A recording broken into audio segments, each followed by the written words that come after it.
biodiversity का part. Let's have a quick small revision. So yeah, let's start. What is biodiversity?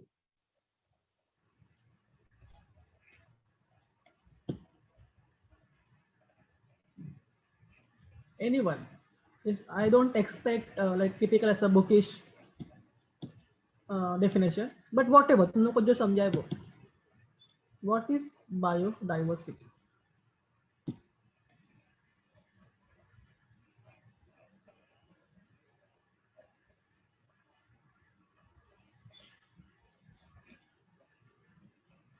No?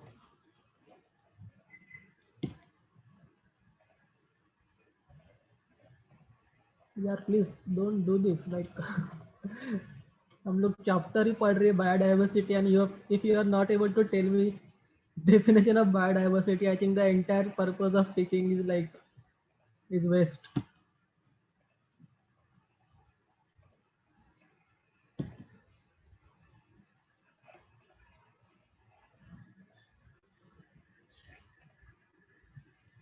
Yes, Alina, tell me. Hello, sir. हाँ बोलो. Mm, Variety, species, variations in species. Yeah, that is the simplest thing. So yeah, but it's correct. So basically biodiversity is a variety. It is a variations in a different species. It may be with respect to the size, or it can be anything. It can be the organism can be microscopic or it can be macroscopic. So there are different aspects on which we can classify or we can show the variations. So yeah, it is correct. It is a variety which is observed in different biological species. So tell me other things. Yeah. So what are the three important types of biodiversity? If I want to consider, क्या क्या levels पे हम लोग उसको consider कर सकते हैं?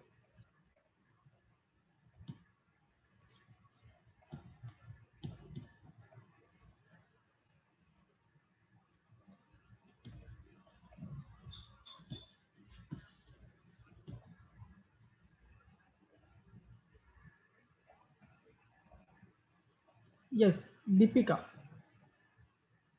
What are the three levels of biodiversity? I just want name.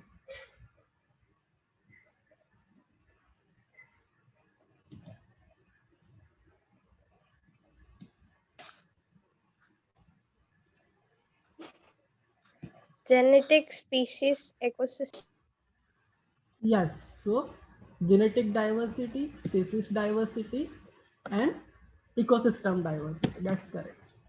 Now let's move ahead and now as we know, हाँ बायोडाइवर्सिटी तो हर जगह पे है but it follow the typical pattern right it's not like कि हर जगह पे same रहेगा जितना सेम लाइक जितने एनिमल्स मुझे यहाँ पे मिलेंगे the same type and the same number of animals will not be present in a Kashmir और in a Kanyakumari right so there is always a variation with respect to location and if we go for a more global approach मतलब थोड़ा और in general में considering earth as a one ecosystem then there are some variations with respect to the latitude and the altitude, right?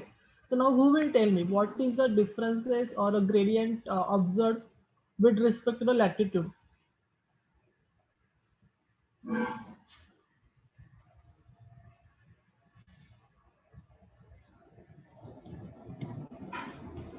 Yes?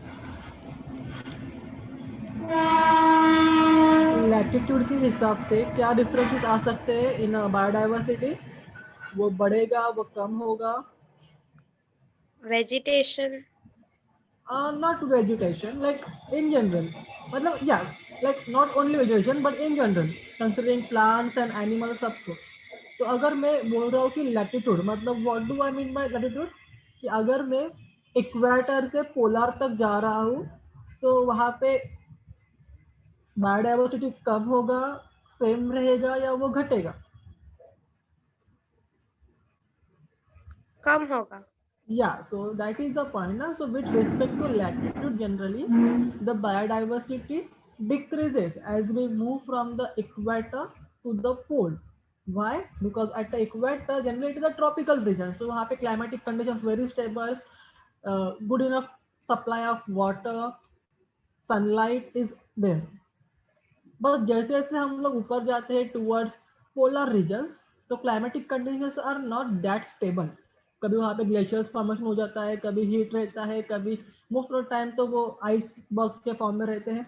So that is not a stable system for any like so even though it is not a stable, obviously there are few plants, there are few animals जो कि वहाँ पे रहते हैं, but then they had adapted themselves in a certain way so that they can stay over there. मतलब ऐसा नहीं कि कोई भी वहाँ जाके वहाँ पे रह सकता है, जो भी वहाँ पे रह रहे हैं उन्होंने अपने आप को वहाँ पे रहने के लिए वैसे बना लिया है अभी. But still the richness of a species अगर मुझे बोलना है तो it decreases as I go from equator to the polar region. So that is the difference I can say with respect to the latitude. Okay.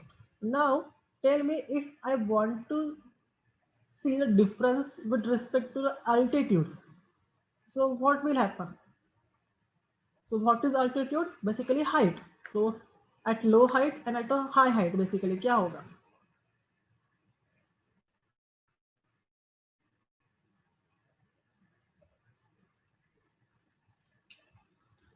Yes, कौशल तुम बता सकते हो क्या होगा अगर मैं लो हाइट पे देख रहा हूँ और फिर मैं हाई हाइट पे जाके देख रहा हूँ, तो डाइवर्सिटी कम होगा, बढ़ेगा, सेम रहेगा?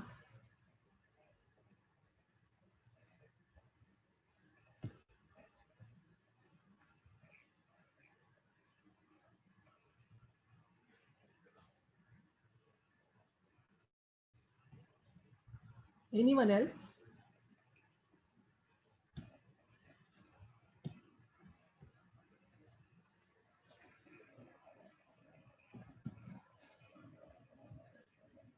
Yes, so Alina has replied. जितना ज़्यादा लो एल्टीट्यूड पे हम लोग रहेंगे उतना ज़्यादा बायोडाइवर्सिटी रहेगा. द रीज़न इज सेम, जितना नीचे हम लोग रहेंगे एटमॉस्फेरिक कंडीशंस उतना ज़्यादा स्टेबल रहता है. जैसे जैसे हम लोग ऊपर जाएंगे at a particular height, conditions are not that stable. So temperature will decrease. There will be differences in the humidity. There will be differences in the different environmental factors. So that's why as we go from a low altitude to the high altitude, basically the biodiversity decreases. So these are the two important things you need to keep in mind. So it can be asked for a MCQs or a 1 mark questions as well. Okay. So next one thing was there, the important differences, or we can say the important pattern of biodiversity with respect to the species area relationship.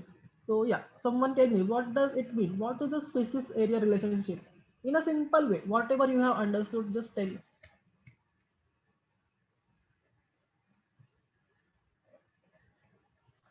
Any one of you.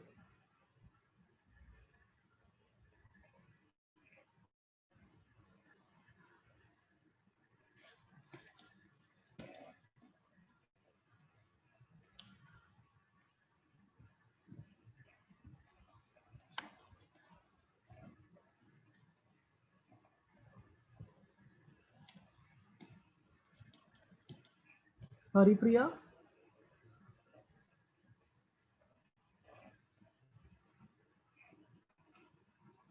Hello sir. हाँ बोलो.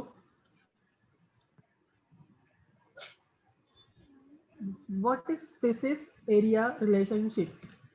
क्या होता है उसका मतलब?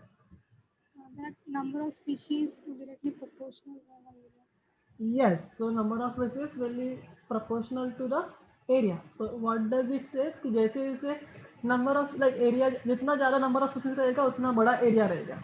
But बाद में Van Humboldt आए और उन्होंने बोला कि yeah, it is true that the area will increase as there is an increase in a number of species, but then it will not keep on increasing. So the increase will be only up to a particular limit. Beyond that, there will be no increase, right? And then he actually gave a proper graphical, we can say, explanation. फिर उन्होंने एक graph plot किया of a species richness versus the area, and उनका एक curve मिला. That curve was a rectangular parabola, right? और फिर उन्होंने एक इक्वेशन भी दिया, उसको लिनियराइज किया, and the equation is actually relationship between the species richness and the area, and then there is a slope term and a y-intercept. So I hope you all remember the equation. The log of a is equal to log of a log of c plus z log of a. तो यहाँ पे s क्या था? Is the species richness. c क्या था? Is the y-intercept basically. What does it indicate? It indicates the number of individuals present. A क्या था? The area of a particular habitat. And what does the Z indicate? Z is actually a slope. But उसका significance क्या है? It actually tells me the dependency of a area and a area on a species richness.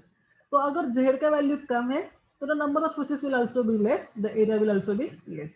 अगर Z का value is more, then the species का range number ज़्यादा रहेगा और area भी ज़्यादा रहेगा. Okay, so that's all what we had done till now. So now let's move ahead and start with the next part. Just give me a minute. There is some. Yeah. So I hope the screen is visible. So now हमने सब पढ़ लिया. What is biodiversity? उसके types क्या है? उसका definition क्या है? वो कैसे vary होता है with respect to the different altitude, latitude, and even with the area. सब कुछ देख लिया. Now at least we have a background information about a biodiversity. और हम लोग को सबको समझा कि उसका importance क्या है. Now I will tell you. इससे आगे हम लोग जो पढ़ेंगे, it is a kind of story. Okay. Story बोले तो एग्जैक्टली क्या, because it actually tells us why this biodiversity is important for us. हम लोग ऐसे वन मैन आर्मी जैसे नहीं रह सकते एक अर्थ पे, like only human beings, nothing else. कुछ और नहीं चाहिए, सिर्फ हम और हम और हम. Is that possible? और we need all this things. So again I will give the example of the honeybee or the sparrow example which I had given about the China thing, just to tell you the importance of each and every species which is actually existing in a particular environment. Yes, I may or may not be directly interacting with such species. मतलब मेरे लिए it's very easy to kill a ant. मतलब मैं उसको सिर्फ पैर दे दूँ और वो मर जाएगा. That's as easy as that. But then it is just one process and which is actually okay, because that's how the balance is maintained. But if I plan to eliminate each and every ant from the world, obviously it will affect a particular, it will affect the human beings in a one or other way. Okay, अभी वो कैसे affect करेगा? It will be very low level affection और बहुत ज़्यादा hardly extremely affect करेगा. That will depend on the role this particular animal or this particular species plays in a food chain or a typical environmental cycles. Okay, so that's why this particular biodiversity is actually very important, and then that's why we need to conserve it. So तुम लोग ने देखा रहेगा, there are multiple now बोलो ना government policies. Yeah, there are multiple government policies now coming in a picture. Different laws are getting implemented to save the plant, to save the animals, wildlife, and all everything. The best hot topic I can say in Mumbai itself, the RA Karshit thing, which is happening now. People are opposing, some are not opposing, and all. Whatever the case is, but on what factor they are arguing or they are fighting, that yeah, it is a jungle type area, though it is not a pure jungle, we can say whatever, even that is the argument कि वो jungle है या नहीं है. Keeping all the arguments aside, what is the whole core point over here? कि उसको बचाना है. Why बचाना है? Because we need to maintain the environmental condition जो required है. अगर हमने वो जो एक ही green zone बचा है in entire मुंबई, अगर उसको भी हमने थोड़ा चालू किया, maybe they are saying कि ओके थोड़ा पार्ट कट रहा है, बाकी तो ऐसे के वैसे रहेगा, whatever the reasons are, but they are not really convincing to the environmentologists. So now the word environmentologist I'm using very carefully because these are actually people जो एक रियल सिनेरियो देते हैं rather than being a pseudo reviewer basically. So मतलब ऐसे कोई भी उठ suit के नहीं बोल सकता कि हाँ चलो जाके झाड़ बचाओ एंड ये करो, because then it leads to the political issues which we already we can see कि जो हो रहा है currently. But then environmentalists are actually playing a major important role, and they tell you कि a particular region से अगर एक species गायब भी हो गया तो क्या इम्पैक्ट हो सकता है. अगर मैं ओशन में like if the another example is like now we were planning, the government was planning to make the Shivaji Maharaj statue in Arabian Sea. So they were planning कि okay कौन सा area is good, कौन सा area is not, because if we are planning to do it in a sea, definitely we are affecting the marine system, right? We are not really, it's not like कि वो free का area है और कोई भी कुछ भी करो और चल जाएगा. नो, वो एरिया में हम लोग को दिख नहीं रहा है. For us it just a sea, but उसके अंदर there may be 100 of species which are living and they are staying on making the such a big project over there. It might be harmful to the species which are actually staying over there. So these are just few examples I'm trying to give. Nothing with the political issue at all, but just in normal, I'm giving you few examples. And the overall, like the point behind telling is कि the biodiversity is important. हमें अभी समझ में आएगा नहीं आएगा शायद पता नहीं, but 10 years down now we can really understand कि okay वो टाइम पे जो किया था तो गलती था, and then at that time realization is just a regret, because at that time we won't be in that position to recover the things जितना हम लोग अभी कर सकते. Okay, so the with the entire story, now let's come to the bottom line that the ecosystem, in a particular ecosystem, biodiversity is very important, and it needs to be maintained and stable. Okay, so कोई भी अगर system है उसको मुझे stable बना दो, मैं क्या कैसे उसको स्टेबल बोलूंगा कि उसका जो एवरेज को जनरली भी consider all this plants and animals जितने भी होते हैं उनका अगर मुझे करना है कुछ एग्जांपल लाइक मतलब कुछ स्टडी वगैरह, तो इधर we generally go for the counting और we go for the overall average biomass. So what do I mean by the biomass? This is generally the organic material which is actually produced by the living beings which are present. So maybe वो खुद produce करते हैं या फिर maybe they after something which is getting produced after their death and decay and many other things are involved. So but the biomass, what the biomass tells me कि वो particular area में कितने animals और कितने plants हो सकते हैं, not like in general. Okay, so if a particular area is giving me average biological mass, basically I can say कि हाँ it is a stable, because यहाँ पे कोई भी लोड नहीं है. ऐसा नहीं कि एरिया बहुत ज्यादा है और बायोमास बहुत कम आ रहा है, या फिर बायोमास बहुत ज्यादा है एंड एरिया बहुत कम आ रहा है. Not like that, it is a constant. वो पर्टिकुलर एरिया के लिए इतना बायोमास इज एक्सपेक्टेड. ऐसा मतलब देयर आर स्टडीज भी ये सब प्रूव करने के लिए. But then if I want to maintain the stability, what should be done, or what all the properties this particular ecosystem should have, basically that it should be strong enough to withstand the disturbances.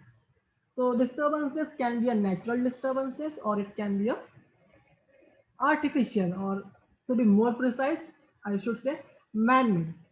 Okay, so natural में क्या क्या आएगा, may be कहीं पे flooding हो रहा है या फिर देयर आर सम अर्थक्वेक्स और some any other like natural problems जो हमारे हाथ में नहीं है. So which are okay, because if natural problems are there और some major things are happening, nature actually make sure that the after the problem is over वो particular area will get reestablish by itself. If you remember the succession and all, secondary succession especially. So the nature will take care of that. Yes, it will take a time, but the nature itself will take care of that. However, अगर हम लोग ने कुछ human interference से किया, then there are I think almost a zero chances. Because हम लोग का इंटरफेरेंस मतलब क्या होता है, we are so selfish that we just go cut down the trees, we will make some building, something like for our own benefit.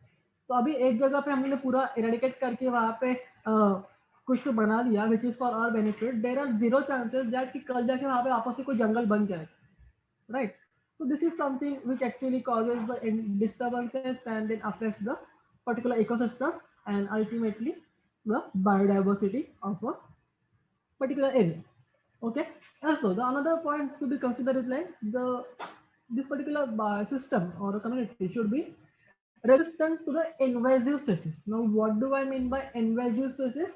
So, these are the species which are basically जो यहाँ पे natively नहीं रहती. Natively मतलब जो India है, let's say India is a country. Yeah, any doubt? भाई net कितना फास्ट जा रहा है। Okay. So India is a country.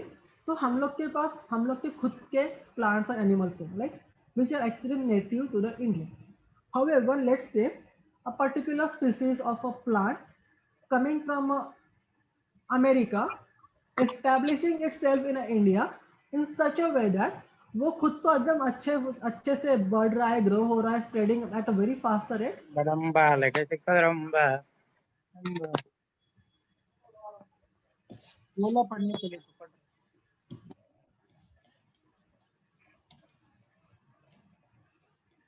Okay. However, it will start affecting the native Indian species. तो जो अपने खुद के थे, they will start dying, they will start extincting because this foreign जो आया है, foreign से जो आया है plant, that is taking a lot of food and nutrition and spreading at a faster rate than the Indian native species. So these are called the invasive species because of which the biodiversity can be like which will actually affect the biodiversity. Okay.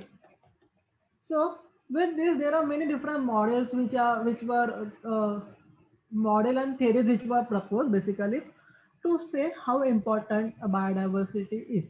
Okay, so one of the study which was given by the David Tillman, in which he actually had performed few experiments, and he proved that the species richness does help the stability of an ecological community. मतलब अगर particular area में बहुत ज़्यादा species richness है, obviously it will contribute to the stable ecosystem. Okay, and जितना ज़्यादा stable वो रहेगा उतना कम variations आएगा in a biomass. It means it will be a stable system. Okay, so what does the and this particular hypothesis, whatever or study which whatever he had done was called as a productivity stability hypothesis. उसका कहना एक ही था, जितना ज़्यादा species richness रहेगा उतना ज़्यादा stability रहेगा in a particular ecological community. I hope you understood that. जितना ज़्यादा stability, sorry, जितना ज़्यादा species richness उतना ज़्यादा ecological stability. Okay, and इसे बोलते हैं हम लोग productivity stability hypothesis. So this was quite okay, but one of the important thing which was given by Paul Ehrlich, basically he was an ecologist and he was also studying the significance of diversity basically. Okay, तो उन्होंने जो एक और एक hypothesis propose किया था, and that hypothesis is called as a Rivet-Popper hypothesis. Please pay attention over the name Rivet-Popper hypothesis. Now, rivet, what does the rivet mean? It is like screws or a pins, something जो हम लोग use करते हैं to hold things together. Okay, normal screws जैसे हम लोग देखते हैं जो हम लोग यूज करते हैं for fitting anything very strongly, right? So that is called as rivet. So now, what is the relation of the screws or the pins or the nails with the ecosystem and biodiversity? Why? So इन्होंने एक analogy दिया था. What he did, he compared the like the ecosystem and the species with the aeroplane and the rivets.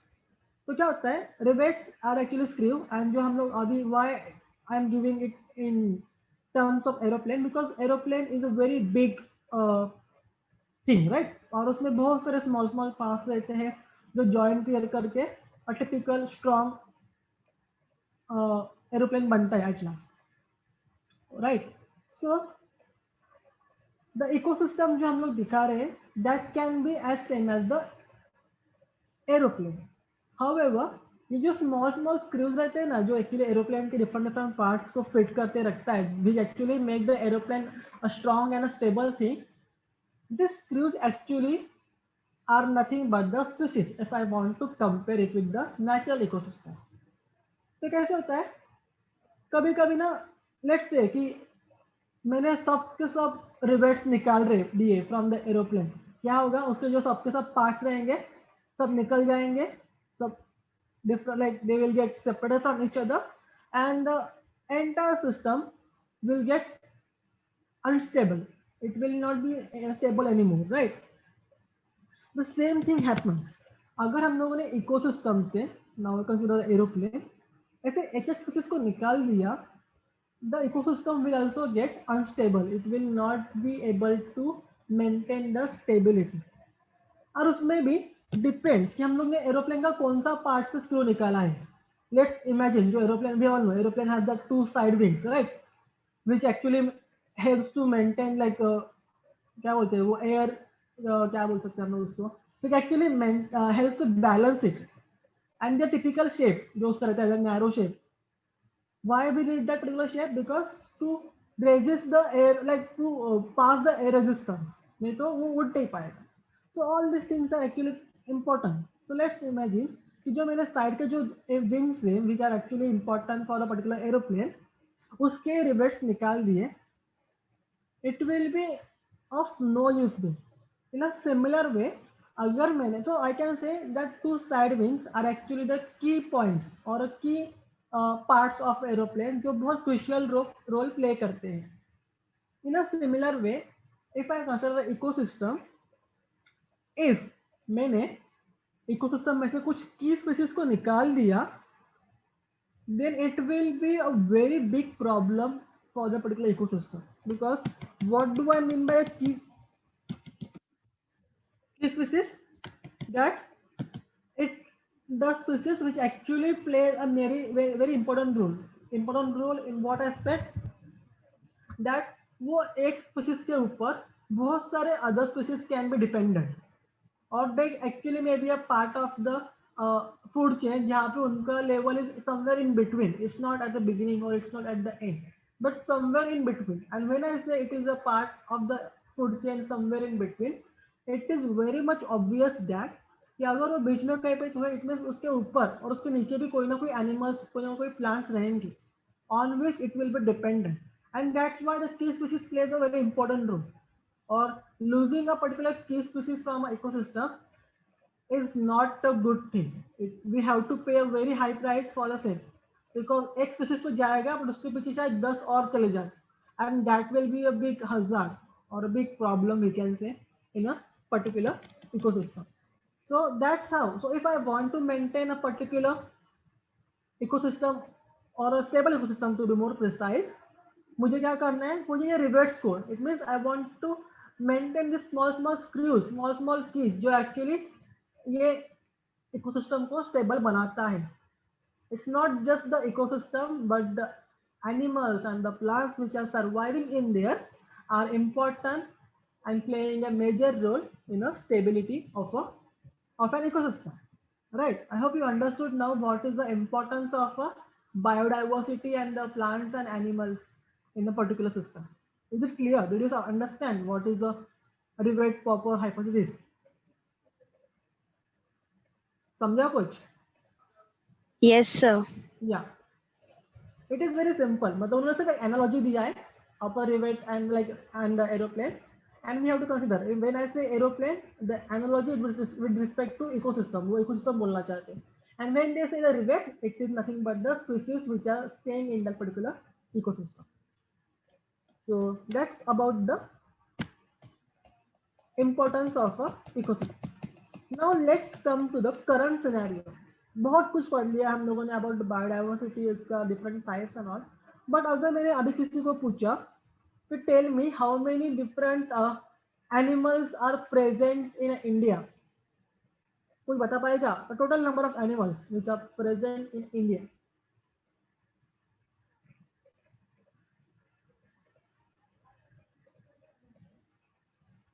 No one?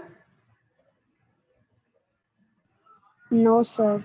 Yeah, so that's fine. So basically the point I wanted to say the same thing. It's not that easy to keep a count or to make like the entire list of the animals or the plants which are present even in India.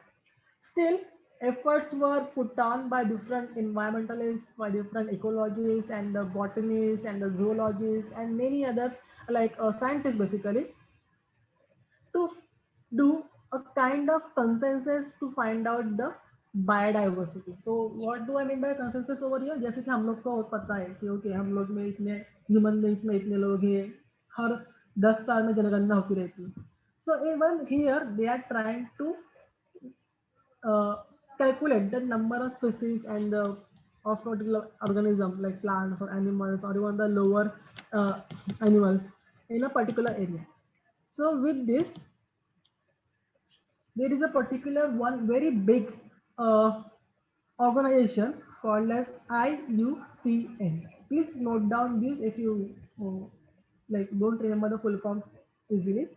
IUCN stands for International Union for Conservation of Nature.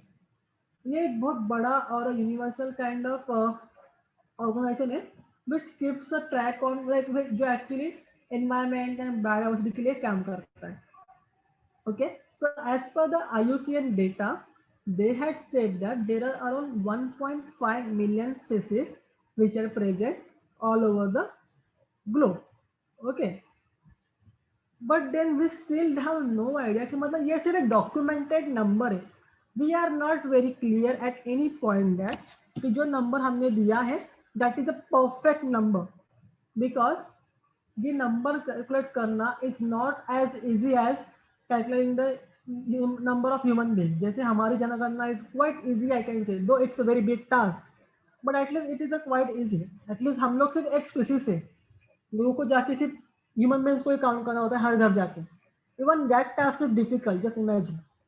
तो अगर मुझे हर एक animal को और हर एक plant को calculate करना है, उनका नंबर देखना है, हाउ बिग एंड लाइक बड़ा task it is, right? So it is not easy, but then still they had put on efforts and they had come up to the number of 1.5 million. But then as I'm saying, we still don't have a clear number. It is just a documented number. And we are completely unaware because there is something called as speciation, मतलब formation of a species or evolution of a particular species, okay, from a particular population, जो कि शायद अभी तक हो रहा है. मतलब even today there will be some kind of organism which is maybe newly getting speciated, वो नया कुछ तो बन रहा होगा, which we are not even aware of. So this process is continuous process. Evolution is a continuous process. It is not a fast, but it is a continuous process जो होता रहता है. We might be able to find some other. So if तुम लोगों ने अगर कभी net पे सर्च वगैरह किया, so every day scientists put on कि हाँ हम लोग को एक नया स्पीसीज मिला है. They will say हाँ हमने एक नया प्लांट का स्पीसीज फाइंड किया है. There is something called like different species of animals and all. So many things are there which are happening every day. And that's why it is quite difficult to maintain a proper number. However, ये जो 1.5 million का number जो दिया था IUCN ने, the thing was that they had documented a number and obviously it is having an important value also. But the studies which they had done were in a temperate region. So if you remember, last में मैंने बताया था what is a tropical region, what is a subtropical, what is temperate, and what is a polar. So most favorable part we can say is a tropical, और उसके आगे आता है temperate. So temperate, yes, it is a good area, but not as good as the tropical. मतलब not as favorable. I won't say the word good because that may be a wrong word to use, but the favorable, जहाँ पे बहुत अच्छा खासा biodiversity पाया जाता है, ऐसा. So tropical is at the first rank and temperate we can give a second rank basically. Okay. So अगर हमें बोल रहे हैं कि okay temperate region में 1.5 million है, then what will be the case in a tropical region? Because that is the most favorable part और जहाँ पे major biodiversity hubs रहते हैं, जहाँ पे बहुत सारे different types of plants and animals are being observed, right? So with this there was a number given like it may be possible that in a tropical region 20 to 50 million different varieties can be present. But then this number is like थोड़ा vague number and I don't think कि मतलब it was not that बोलते ना reliable number maybe, मतलब इतना हम लोग उसको विश्वास कौन से बेसिस पे करें, it is just an estimation. So after that a scientist known as Robert May, he actually gave a थोड़ा convincing number. In a tropical number, maybe in a tropical region there can be around 7 million different species which are present. Okay, it is like the number given by around the globe. And then with this data which they obtained from a temperate region, from a tropical region, they actually tried to estimate a different, like classify different animals with respect to their number. So you can see the first pie chart over here. वो क्या दिखा था हम लोग को? Known species of organism. So till now, how many we are having? We are having 1 crore 80 lakh species. But if you see the word roughly or generally we say approximately, we are not really very sure कि कितने ही, शायद इससे बहुत ज़्यादा होंगे, और we are not even able to find them out till now. So, but whatever number we are having currently, it is 1 crore 80 lakh. और ये 1 crore 80 lakh में क्या क्या different animals आते हैं? It includes protists, that is of phylum Monera. It includes fungi. It includes plants. It includes animals. And it includes eubacteria. So I think from the pie chart only, you will understand the proportion of plants and animals. Right? The animals are contributing a lot. There are so many different types of animals which are present, and among this typical 1 crore 80 lakh species, the maximum number is from the animals. Okay, I hope you understood. उसके बाद आते हैं plants, then the fungi, protists, and the finally eubacteria. I will tell you why it is the eubacteria का number सबसे कम, or rather I can say सबसे ज़्यादा तो वही रहेंगी पूरे दुनिया में. But then still we are not able to calculate them, and we will never get a reliable proper number for eubacteria. और वो भी क्यों नहीं मिलेगा, वो भी हम लोग डिस्कस करेंगे आगे. But I just have one question for you all. This animal जो इतना ज्यादा लगता है, तो you all have studied the kingdom Animalia chapter in your 11th standard, right? सबने 11 में पढ़ा है वो चैप्टर. And tell me now, what do you think, which phyla or which class of animals will contribute maximum to this particular animals का area? सबसे ज्यादा कौन सा फाइलम रहेगा या फिर कौन सा क्लास रहेगा? Phylum Arthropoda.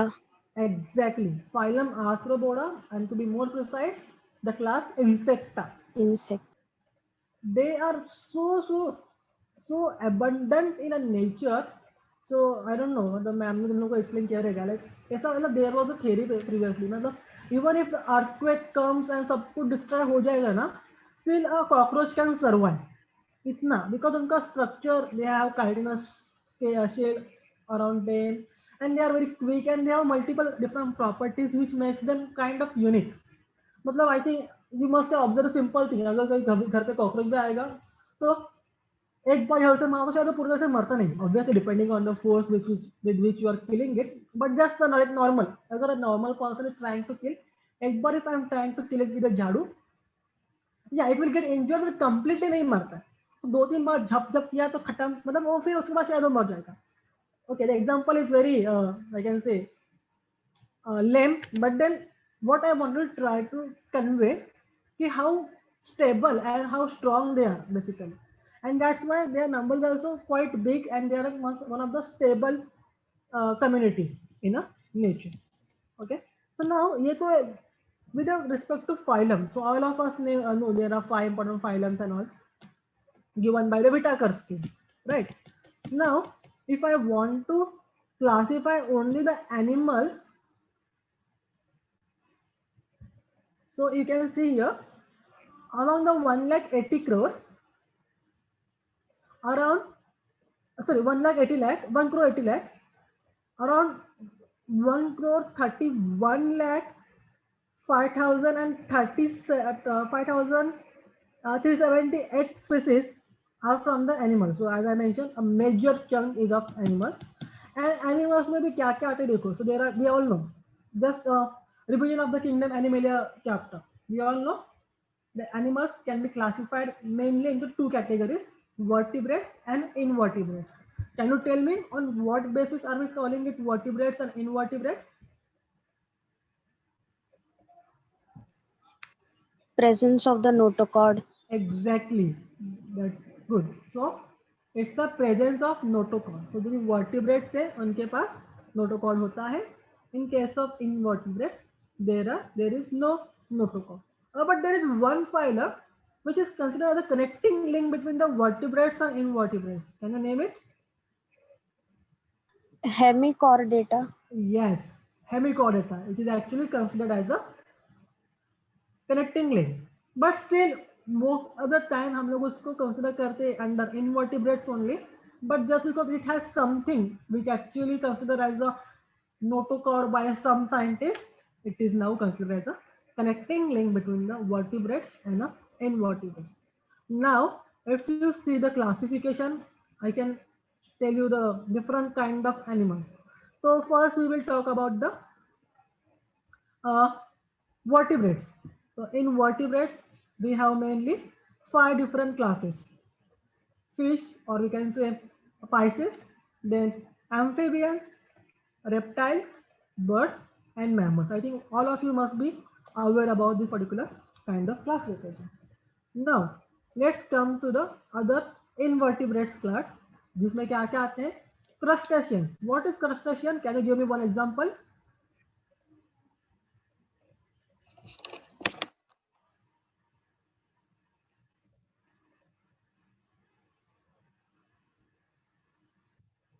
No. So basically, crustacean is also a part of a phylum Arthropoda only, but the animals which are having the outer covering, the crust basically. So prawns, everyone knows prawns, right? तो उनका जो बाहरी shell रहता है या फिर crabs वगैरह, they all are considered as a crustaceans. Then echinoderms. Any example of echinoderms? Starfish or Starfish, or sponges. sea cucumber. Yes, that's correct. Sponges. Sir, sponges. Yeah, sponges is what? Ha, Which phylum phylum? Porifera. Yeah, Porifera. Then there are Cnidarians. Then Rotifers. Rotifers is also a class basically. These are also microscopic animals. Okay, invertebrates. I don't really remember कौन से phyla में जाता है वो. But they are microscopic invertebrates. It is very sure. Okay. Then there are flatworms. There are nematodes. There are annelids, mollusca, arachnids. What is arachnids? What are arachnids? Again, arachnids is also arthropods. They what it includes? Spiders. Spiders are a arachnida. Okay, so this is actually belong to the same phylum Arthropoda. Crustaceans, arachnids, insecta, all of them actually contribute to the phylum Arthropoda. These are the classes. Sir ये arachnids arthropoda का class है क्या? I think it is class, but the example of arachnids is a spiders and all. So obviously it has to be a class, or it can be maybe a subclass, we can say, to be more precise, but I will check it out. Maybe a subclass रहेगा या फिर class रहेगा, but I will check it out. Okay sir, मैं भी देखती हूँ. हाँ. You can also check for the crustaceans. या फिर family हो सकता है. So you know there are different hierarchical, right?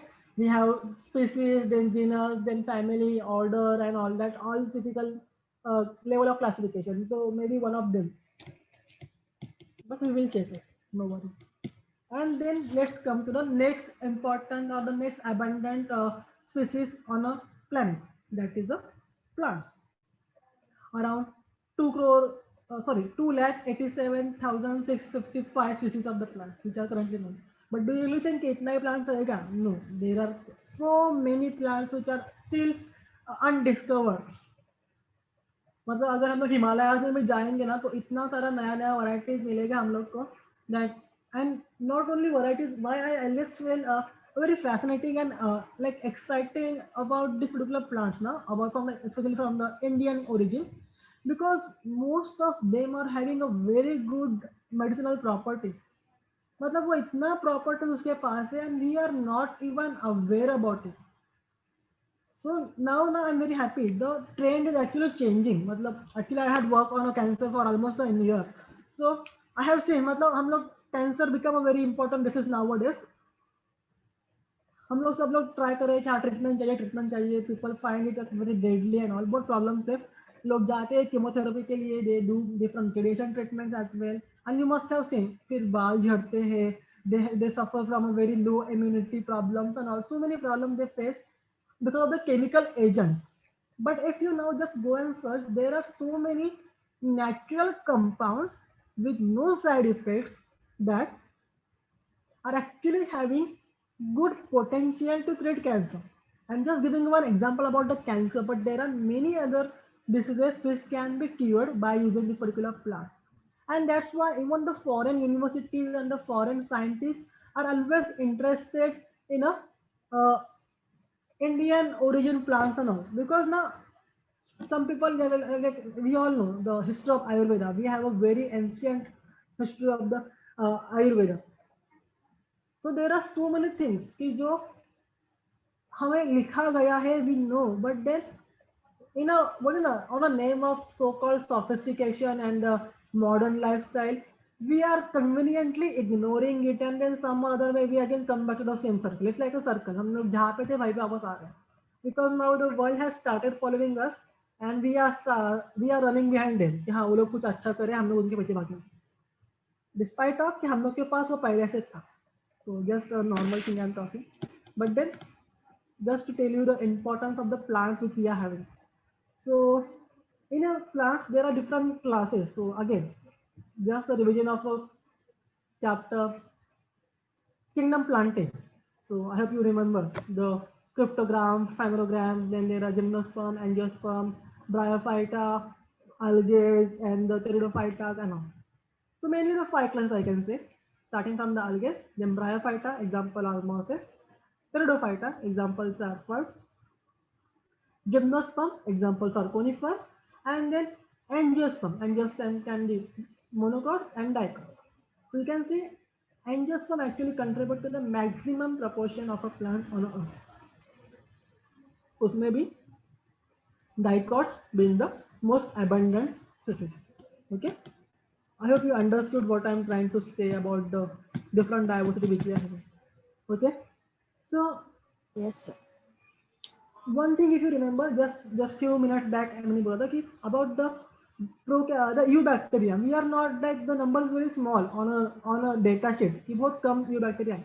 But if you like the number of bacteria which we actually have on this earth now, I think that is इतना बड़ा number कि maybe we can't even have a proper estimate, because even if now I can say around me in the air there may be hundreds of bacteria which are present. Yeah, they are not causing any disease to me because they are not any pathogenic bacteria I can say, but there are hundreds. So even simply if now I give you the agar plate and I just ask you to put your hand on an agar plate and keep it on an incubation, after 24 hours you will see a very good stamp of your hand on an agar plate जहाँ पे variety of bacteria are growing at the must. What does it indicate? That that even your hand contains a variety of bacteria, variety of small organisms which are otherwise not even known. Most of these bacteria like are not known, and we generally go for a species identification studies. We try to find out your कौन सा bacteria है. But still it is not that easy to establish a typical number for a eubacteria because it is very difficult task. And then another challenge in this case is like there are many small organisms or let's say bacteria which are not culturable under the laboratory conditions. तो हमारा कैसा है कि जो दिखता है वही हम लोग बोलते हैं, बट जो दिखता ही नहीं बट स्टिल एग्जिस्ट करता है, what about that? So there are many some other things. So let's take example of corona.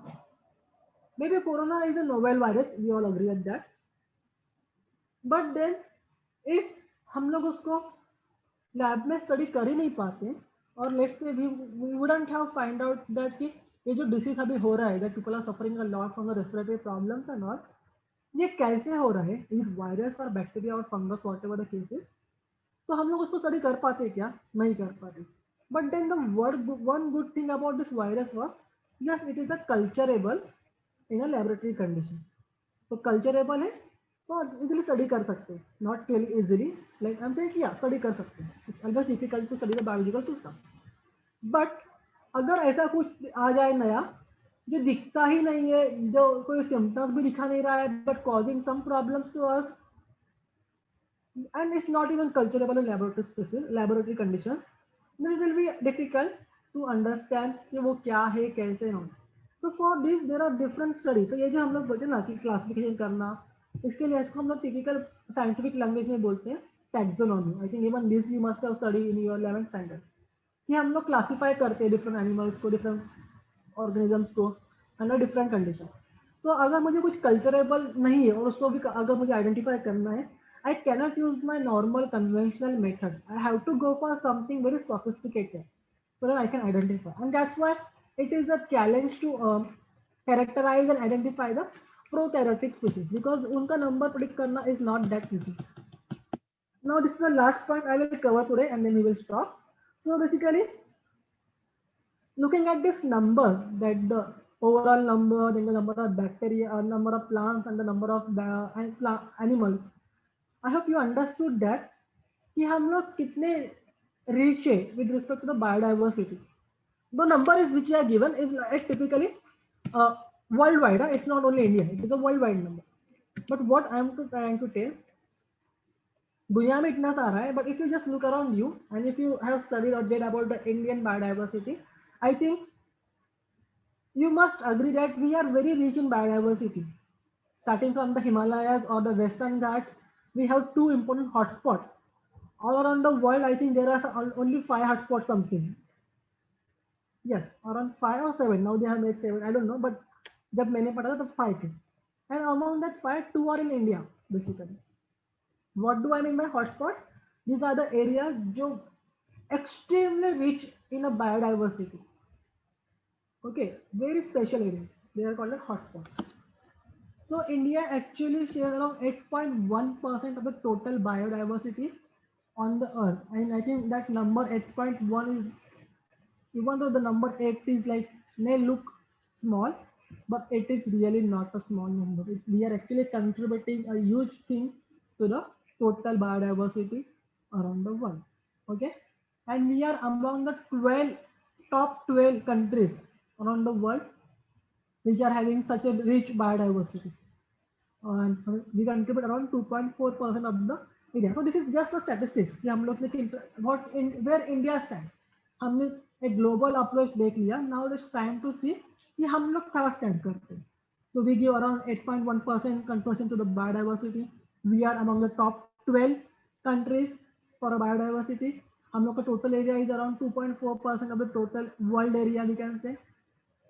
We have identified around 45,000 plant species and usse double around a lakh of the animal species, we can say. We are having a very rich बोलते ना, we are very rich in plants and animal species basically, and there are many other small organisms as well, but we are still not able to identify most of them. हम लोग को पता भी नहीं है कि हम लोग की कंट्री में क्या क्या और है. And that's why we need more scientists, more taxonomists, more botanists, more zoologists. We can who can told us कि क्या current scenario है. So the research is very like very much strong in this field currently, and definitely one day we will get a very good idea about the exact number. And if I consider in the terms of May, we actually contribute to 22% of our natural world. मतलब हम लोग एक बड़ा contribution दे रहे हैं. With this, I can tell you how important the biodiversity is and how we are contributing to the biodiversity where the India stands. I hope you understand that thing. But then, as I mentioned, there are always a concern, and one of the major concern is like it might have happened, or let's say it can happen like before we identify a particular species, we शायद वो हम लोग पहले ही उसको miss कर दे, like the species may get extinct from the world. So that is another major problem. And I keep on saying that I'm not really a anti-human person, but what I'm trying, like, as a biologist or as a environmental living person, I can tell you that there are some activities of human beings which are not really considerable. Like if we want a happy life, and for that we are doing all these things, we need to think about the other species and the other animals and the plants also. We cannot be very selfish to only us. We have to think about every other aspect of the like environment. And I think that's the reason why you all are studying this chapter. Or else because उसके बाद सब लोग gate diversified, कोई medical के लिए जाएगा, कोई engineering करेगा, कोई मास मीडिया करेगा, and then this basic things like we start forgetting. So the whole funda and the whole agenda of being like having this chapter in your book is that we should understand the importance of biodiversity. So when I say loss of species before even they discovered, how will it happen? Maybe by the activities like the reclamation and deforestation. Deforestation मतलब forest को तोड़ना, reclamation मतलब कोई भी area को अपने benefits के लिए रीयूज कर लेना by completely removing the ecosystem and the species which are staying over there. So one of the example like हम लोग समुंदर में अभी बोलते ना पत्थर रहेगा, मिट्टी डाल के हम लोग वहाँ पे एरिया बना के वहाँ पे घर बांध रहे हैं. So that kind of thing. This is called as reclamation. We are claiming the area which is not even belong to us, and we are actually harming the ecosystem which is present over there. So I hope you understood what I am trying to convey. It is very nice to read. It is not really something very difficult, but yes, very important. Yeah, it's kind of story. In the next class, we will study what are the major reasons behind the loss of biodiversity and how it affects. Basically, क्या points होते हैं in the loss of biodiversity. So with this, I think in the next 2-3 lectures, we will be done. Okay. I hope you are understanding what I'm saying. At any point, if you are not able to get any single word, you are always welcome to answer. I will be happy to answer whatever you're asking. So don't hesitate and you can ask anything. Okay. So any doubts till now?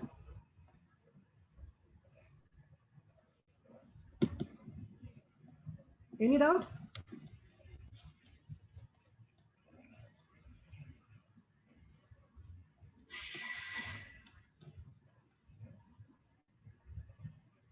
Okay. So if No, there are, sir. yeah, great. So if there are no doubts, we will stop here. We'll continue in the next class, and that's it for a day. Thank you so much and have a nice day. Thank you, sir.